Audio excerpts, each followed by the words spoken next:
Selamat pagi, selamat siang, dan selamat malam, Bu Nur Hayati dan teman-teman sekalian. Perkenalkan kami dari kelompok 7, kelas AK702. Di sini kami akan mempresentasikan analisis GRI, Global Reporting Initiative, studi kasus PT PLN untuk mata kuliah akuntansi keuangan berkelanjutan. Next. Nah, anggota kelompok kami ada Muhammad Arif Asyari, ada Ilham Naufal Adani, ada Daud Fatul Kautsar, ada saya, Madia Ibudiani, ada Muhammad Lutfi Aziz, dan Michael Pasaribu. Next, Kak. Eh, yang pertama yaitu kita bahas profil dan proses bisnis perusahaan dari PT PLN tersebut. Next. PT PLN Persero merupakan badan usaha milik negara yang bergerak di bidang penyediaan tenaga listrik nasional. PLN memiliki peran strategis dalam mendukung pembangunan ekonomi, peningkatan kesejahteraan masyarakat, serta penyediaan layanan publik melalui pasokan listrik yang andal, merata, dan berkelanjutan. Dalam menjalankan fungsinya, PLN tidak hanya berperan sebagai penyedia listrik, tetapi juga sebagai agen pembangunan dan penggerak transisi energi di Indonesia. Next.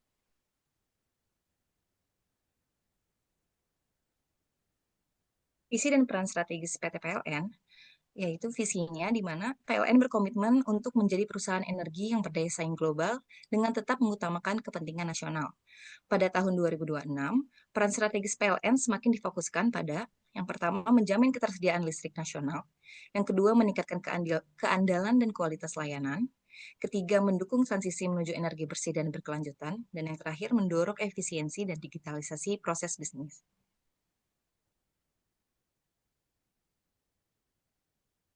Proses bisnis utama perusahaan, yang pertama itu perencanaan ketenagalistrikan, yang meliputi perencanaan kebutuhan listrik, pengembangan infrastruktur, serta perencanaan sumber energi untuk menjamin kecukupan pasokan listrik nasional. Yang kedua, pembangkitan. Kegiatan produksi listrik melalui berbagai jenis pembangkit, baik berbasis energi fosil maupun energi baru dan terbarukan, termasuk kerjasama dengan pihak ketiga. Next. Selanjutnya, transmisi, yaitu penyaluran listrik dari pembangkit ke gardu induk melalui jaringan transmisi bertegangan tinggi untuk menjaga stabilitas dan keandalan sistem kelistrikan. Lalu distribusi, yaitu penyaluran listrik dari gardu induk ke pelanggan akhir, baik rumah tangga bisnis maupun industri melalui jaringan distribusi. Selanjutnya, pelayanan pelanggan, mencakup pemasangan baru, pencatatan dan penagihan listrik, penanganan pengaduan, serta peningkatan kualitas layanan berbasis digital. Next. Keterkaitannya dengan keberlanjutan, proses bisnis PLN berkaitan erat dengan aspek keberlanjutan, khususnya pada pengelolaan sumber daya manusia, pelindungan hak asasi manusia, keselamatan dan kesehatan kerja, serta hubungan dengan masyarakat dan pelanggan. Oleh karena itu, pemahaman terhadap profil dan proses bisnis perusahaan menjadi dasar penting dalam analisis pengungkapan keberlanjutan berdasarkan standar GRI seri 400. Next. Oke, terima kasih Mbak Made Ayu. Jadi saya akan menyampaikan penerapan GRI 400 pada PT PLN Persero. Kita mulai dari GRI 401 terkait kepegawaian. Nah, pada laporan Sustainability Report itu ada penerapan GRI 401 yaitu data perekrutan karyawan baru dan pergantian karyawan. Nah, pada Sustainability Report PLN mencantumkan jumlah 163 pegawai baru, terdiri dari 494 orang atau 74,5% laki-laki dan 169 orang atau 25,5% perempuan. Rekrutmen dilakukan untuk mengisi formasi yang ditinggalkan pegawai karena pensiun maupun sebab lainnya. Sementara tingkat perputaran mencapai 1.031 orang atau 2,69%. Nah, PT PLN juga melakukan perekrutan pegawai dengan melibatkan elemen putra-putri daerah untuk meningkatkan kesetaraan kesempatan untuk semua. Lalu selanjutnya penerapan GRI 4012 yang berisi tentang rincian tunjangan untuk karyawan purna waktu atau karyawan tetap. Jadi di sini PLN memberikan imbal jasa berupa gaji pokok dan tunjangan yang disesuaikan dengan tingkat jabatan dan status kepegawaian. Hal tersebut telah diatur dalam Peraturan Pelaksana PT PLN Persero nomor 0040 titik E garing dir garing 2023 tentang standar prosedur sistem manajemen penghargaan pegawai PT PLN Persero. Lalu penerapan selanjutnya 4013 yaitu cuti melahirkan. PLN menerapkan khusus untuk cuti melahirkan diberikan selama 123 hari kalender kepada pegawai perempuan yang menjalani persalinan. Selama tahun 2024 terdapat 822 pegawai perempuan dan 2.620 pegawai laki-laki yang mengambil cuti kelahiran anak. Seluruhnya telah dijamin bekerja kembali dan tidak ada pegawai yang dalam setahun terakhir mengundurkan diri setelah menjalani cuti kelahiran anak. SRPLN tahun 2024. Selanjutnya kita ke GRI 403. Jadi di sini PLN menerapkan kesehatan dan keselamatan kerja melalui program kebijakan keselamatan kesehatan kerja atau K3L, keamanan dan lingkungan. Sistem manajemen keselamatan dan kesehatan kerja SMK3, sistem manajemen keselamatan ketenaga listrikan SMK2 di seluruh kegiatan ketenaga listrikan PLN serta kontraktor safety management system atau CSMS dan housekeeping management di lingkungan PLN. PLN terus memperkuat budaya K3 kepada insan PLN, salah satunya melalui budaya PLN Life Saving Rules yang berisi aturan menjaga keselamatan pelaksanaan pekerjaan. PLN juga secara eksplisit mengungkapkan pada laporan keberlanjutannya, yang pertama, identifikasi risiko bahaya K3 dan mitigasi, dimulai dari divisi pembangkitan, transmisi, distribusi, hingga divisi proyek. Lalu selanjutnya ada jenis insiden kecelakaan kerja dan komposisi tim investigasi. Lalu yang ketiga ada layanan kesehatan kerja PLN. Di situ ada medical check up, lalu ada standar higienitas, ada fasilitas kesehatan di unit pelaksana. Lalu selanjutnya yang keempat ada promosi kesehatan kerja melalui penyertaan BPJS, PLN Corporate Wellness Program. Lalu selanjutnya yang kelima ada konsultasi dan komunikasi pekerja terkait K3. Lalu ada pelatihan terkait K3 yang keenam. Lalu yang ketujuh ada kinerja pengelolaan keselamatan kerja dan data jumlah kecelakaan kerja berdasarkan divisi, jenis, dan tingkat keparahannya. Lalu yang terakhir yang diungkapkan pada laporan keberlanjutan ada kinerja pengelolaan kesehatan kerja melalui medical check up dan corporate wellness program. Selanjutnya kita masuk ke GRI 404 terkait pelatihan dan pendidikan. Nah, pada SR PT PLN Persero, mereka mengungkapkan bahwa PLN memastikan peningkatan kompetensi pegawai melalui berbagai program pendidikan dan pelatihan atau diklat, yaitu yang pertama diklat prajabatan, lalu yang kedua ada diklat profesi, yang ketiga ada diklat perjenjangan, lalu keempat ada diklat penunjang, lalu kelima ada diklat masa purna bakti, dan terakhir ada diklat strategis. Nah, total biaya diklat di tahun 2024 mencapai 1.042,65 miliar rupiah, lebih rendah dari tahun 2023 sebesar 1.157,9 miliar. Rata-rata jam diklat per total pegawai tahun 2024 mencapai 85,62 jam, berkurang dari 2023 sebanyak 86 jam. Selanjutnya, penerapan GRI 405 terkait keanekaragaman dan kesempatan setara. PT PLN memberikan kesempatan yang sama kepada setiap warga negara Indonesia untuk bekerja sebagai pegawai PLN tanpa mempertimbangkan latar belakang suku, budaya, ras, agama, maupun afiliasi politik melalui rekrutmen yang transparan dan terbuka, serta dapat kita pantau melalui laman atau website https://rekrutmenpln.co.id. Lalu PLN juga menetapkan dan menempatkan pegawai sebagai pejabat perusahaan berdasarkan kompetensi, rekam jejak, dan daya juang serta kesesuaian profil individu, sehingga komposisi pegawai dan pejabat PLN memperlihatkan keberagaman kompetensi tadi, antara lain keberagaman dalam aspek gender, usia, kelompok minoritas, dan kelompok rentan atau disabilitas. Nah, PLN juga selanjutnya menetapkan besaran gaji pokok yang sama atau rasio 1:1 untuk pegawai untuk pegawai perempuan dan laki-laki pada tingkat jabatan yang sama. Selanjutnya akan disampaikan oleh teman saya. Baik, yang selanjutnya adalah GRI 406 yang menekankan pada non-discrimination atau eh, penanganan atas diskriminasi. Dalam dalam konteks ini, PLN telah menetapkan whistleblowing system yang yang memungkinkan karyawan atau dan pemangku kepentingan untuk melaporkan dugaan pelanggaran etika termasuk diskriminasi, pelecehan, dan perlakuan tidak adil. Nah, sistem ini sendiri dirancang untuk menjamin kerahasiaan pelapor serta pelindungan dari tindakan balasan, sehingga menciptakan rasa aman bagi pihak yang melayangkan pelaporan. Selain itu juga, GRI 406 ini tercermin pada kebijakan keberagaman dan inklusi pada PLN, yang termasuk dukungan terhadap tenaga kerja perempuan dan kelompok rentan. Pada laporan keberlanjutan, PLN mengungkapkan upaya peningkatan representasi perempuan di lingkungan kerja termasuk dalam peran kepemimpinan dan teknis yang selama ini didominasi laki-laki. Selain itu, PLN mendorong budaya kerja yang menghargai keberagaman latar belakang budaya dan daerah, mengingat operasional perusahaan yang menjangkau seluruh Indonesia dengan karakter sosial yang beragam. Hal ini untuk memperkuat nilai toleransi, inklusivitas, dan keharmonisan di lingkungan kerja. Selanjutnya,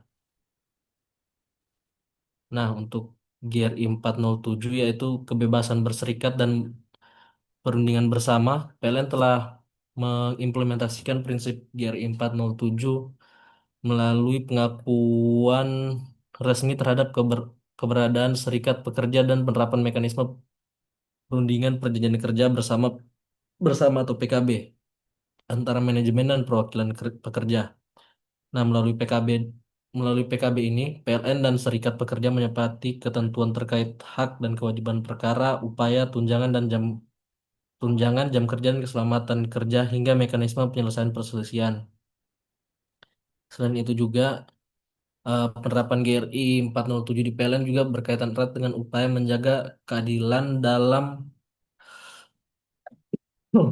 keadilan dalam restrukturasi organisasi, perubahan kebijakan SDM, dan transformasi bisnis. Dalam proses transformasi perusahaan seperti digitalisasi layanan dan penyesuaian struktur organisasi. PLN diharapkan melibatkan serikat pekerja dalam konsultasi untuk memastikan bahwa hak dan kepentingan pegawai tetap terlindungi. Hal ini telah sejalan dengan prinsip 4 GRI 407 yang mendorong perusahaan untuk tidak membatasi hak pekerja dalam situasi perubahan strategis atau tekanan bisnis. Selanjutnya.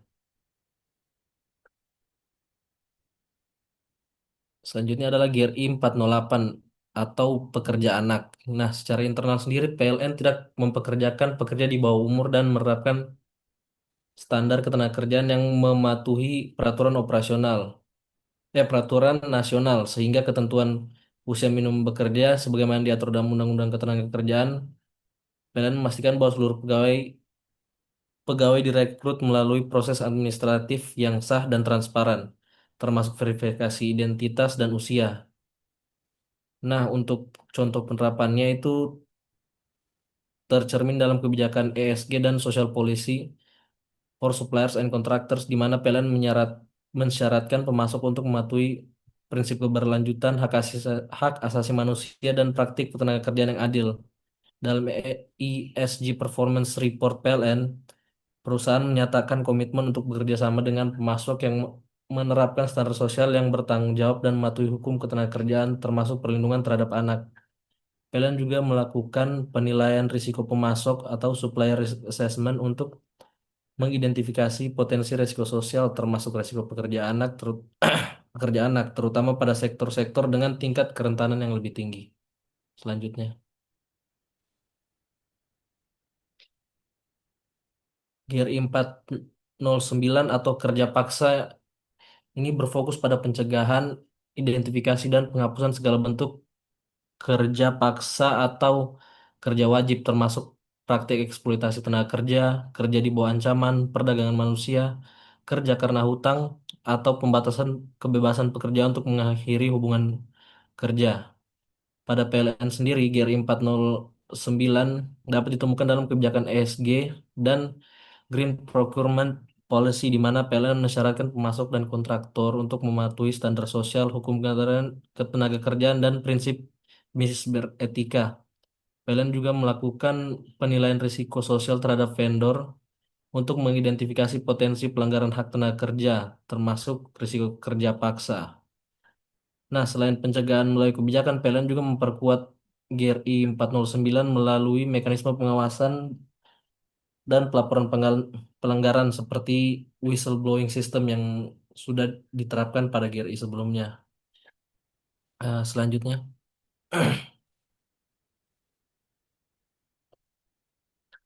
selanjutnya adalah GRI 410 atau praktik keamanan. Nah, pada GRI 410, PLN berfokus pada bagaimana organisasi memastikan bahwa praktik keamanan tidak melanggar hak asasi manusia, khususnya melalui pelatihan personel keamanan terkait HAM, penggunaan kekuatan secara operasional, dan perlakuan yang manusiawi terhadap masyarakat dan pekerja. Standar ini menuntut perusahaan untuk mengungkapkan apakah petugas keamanan, baik internal maupun pihak ketiga, telah mendapatkan pelatihan terkait HAM, serta bagaimana organisasi mengelola risiko pelanggaran HAM dalam aktivitas pengamanan. Pada contohnya sendiri tercermin dalam kebijakan tata kelola dan sistem pengendalian internal yang termasuk dalam penerapan kode etik perusahaan dan sekali lagi whistleblowing system. Selanjutnya akan dijelaskan teman saya. Baik, selanjutnya akan saya jelaskan mengenai GRI 411 mengenai hak-hak masyarakat adat. Dalam konteks PLN, pembangunan infrastruktur ketenaga listrikan seperti pembangkit listrik, jaringan transmisi, dan gardu induk seringkali dilakukan di wilayah yang berdekatan dengan komunitas masyarakat adat. Oleh karena itu, PLN memastikan bahwa seluruh kegiatan operasionalnya tidak menimbulkan pelanggaran terhadap hak-hak masyarakat adat. Implementasi ini dilakukan melalui proses sosialisasi, konsultasi publik, serta musyawarah dengan pemangku kepentingan lokal sebelum pelaksanaan proyek. Apabila terdapat potensi konflik lahan atau sosial, perusahaan wajib mengungkapkan insiden tersebut serta langkah penyelesaian yang dilakukan dalam laporan keberlanjutan. Next. Selanjutnya GRI 412 mengenai penilaian hak asasi manusia. PT PLN telah mengintegrasikan prinsip-prinsip HAM dalam kebijakan internal perusahaan, terutama terkait ketenaga kerjaan, keselamatan kerja, dan hubungan dengan mitra usaha. Penerapan GRI 412 ini diwujudkan melalui pemberian pelatihan HAM kepada masyarakat dan manajemen proyek, khususnya yang terlibat langsung di lapangan. Selain itu, PLN juga mensyaratkan kepatuhan terhadap standar HAM dalam kontrak kerjasama dengan kontraktor dan pemasok. Next. Selanjutnya mengenai GRI 413 terkait masyarakat lokal.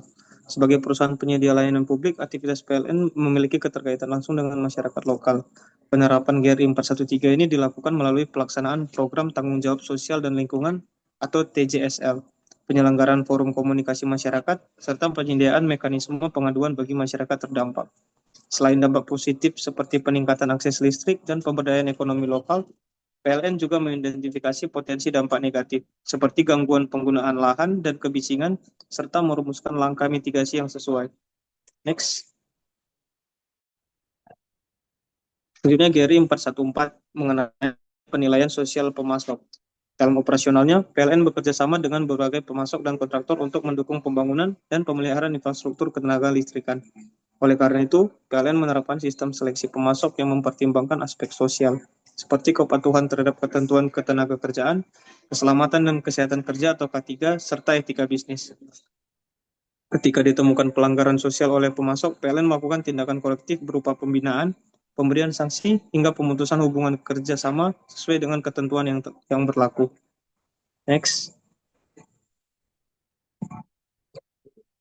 Selanjutnya GRI 415 mengenai kebijakan publik.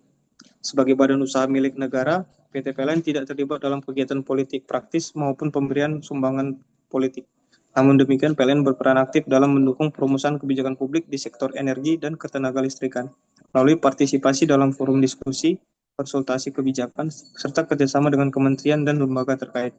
Seluruh bentuk keterlibatan tersebut diungkapkan secara transparan dalam laporan keberlanjutan perusahaan sebagai wujud akuntabilitas kepada pemangku kepentingan. Selanjutnya akan dijelasin oleh teman saya. Baik, izin melanjutkan untuk GRI 416 atau dari Kesehatan dan Keselamatan Pelanggan. Jadi untuk GRI 416 ini strip pertama untuk penilaian dampak dan kesehatan dan keselamatan. PLN menilai dan mengelola dampak produk dan layanan listriknya melalui beberapa inisiatif. Yang pertama, manajemen dampak. Ini melibatkan transisi ke energi bersih, pemanfaatan limbah pembangkit listrik, dan penerapan teknologi ramah lingkungan. Kedua, ada keamanan infrastruktur.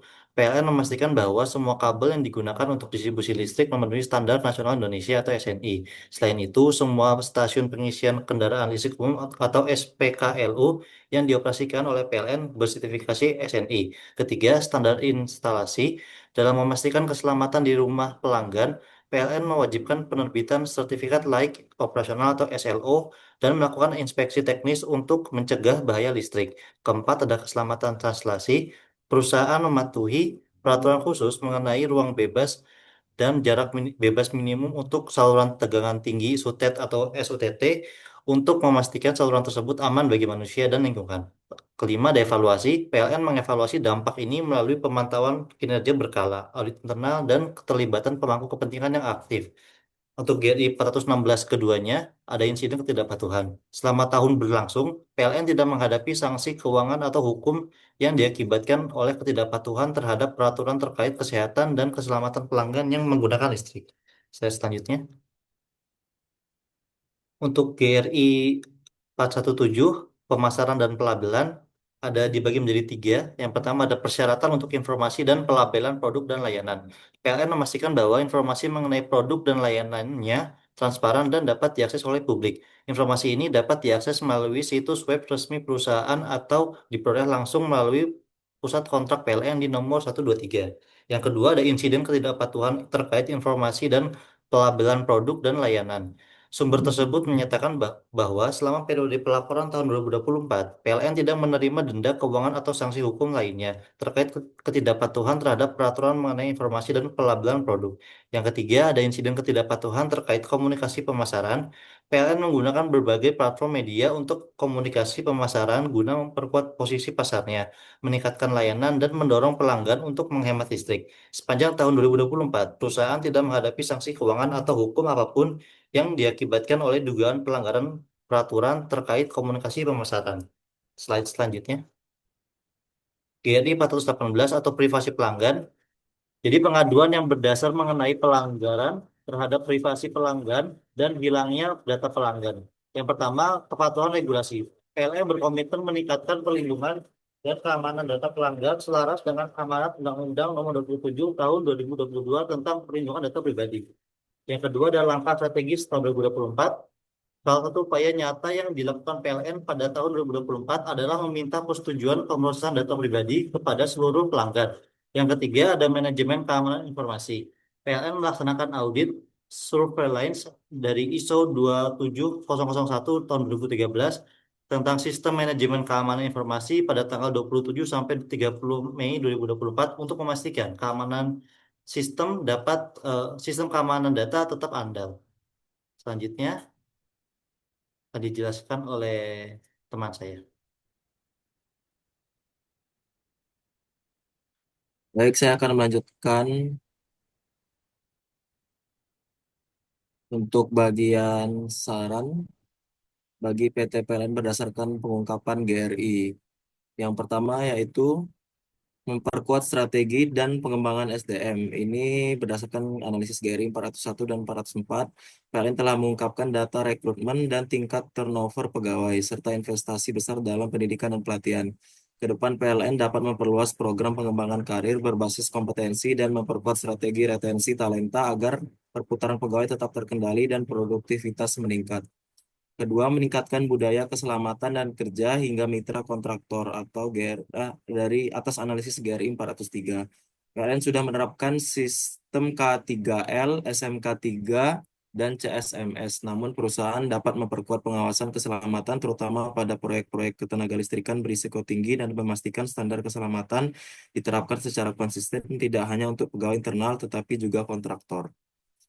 Ketiga, yaitu mendorong keberagaman dan kepemimpinan inklusif. Ini berdasarkan analisis GRI 405 dan 406, PLN telah menjamin kesetaraan kesempatan kerja dan rasio gaji yang sama antara laki-laki dan perempuan.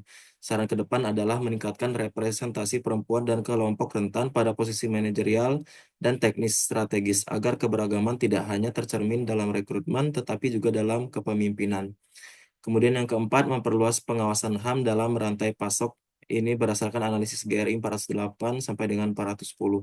PLN sudah menyatakan komitmen terhadap pencegahan pekerja anak, kerja paksa, dan pelanggaran HAM dalam praktik keamanan. Namun perusahaan dapat memperkuat audit sosial dan monitoring vendor secara berkala agar kepatuhan HAM tidak hanya bersifat kebijakan tetapi juga terukur dalam rantai pasok. Kemudian saran yang selanjutnya yaitu memperkuat keamanan data dan kepercayaan pelanggan. Ini disampaikan atas analisis GRI 416 sampai dengan 418. PLN telah memastikan standar keselamatan pelanggan serta kepatuhan pada Undang-Undang Perlindungan Data Pribadi. Kedepan, PLN dapat meningkatkan sistem keamanan digital, memperluas edukasi pelanggan terkait penggunaan listrik yang aman, serta membangun mekanisme respons cepat apabila terjadi insiden kebocoran data. Terakhir, kesimpulan umum atas presentasi kelompok kami mengenai analisis GRI, studi kasus PT PLN ini, yaitu secara keseluruhan, PT PLN telah melakukan pengungkapan GRI dengan cukup komprehensif, khususnya pada aspek ketenagakerjaan, HAM, serta keselamatan pelanggan. Dengan memperkuat implementasi yang lebih terukur, inklusif, dan konsisten hingga rantai pasok, PLN dapat semakin meningkatkan reputasinya sebagai perusahaan energi nasional yang berkelanjutan dan bertanggung jawab. Sekian presentasi dari kelompok kami, kelompok 7, kelas AK 702, untuk mata kuliah Akuntansi Keuangan Berkelanjutan dengan dosen pengampu Ibu Nurhayati Siregar. Terima kasih Bu Nurhayati serta teman-teman yang telah menyimak. Kami tutup presentasi. Wassalamualaikum warahmatullahi wabarakatuh.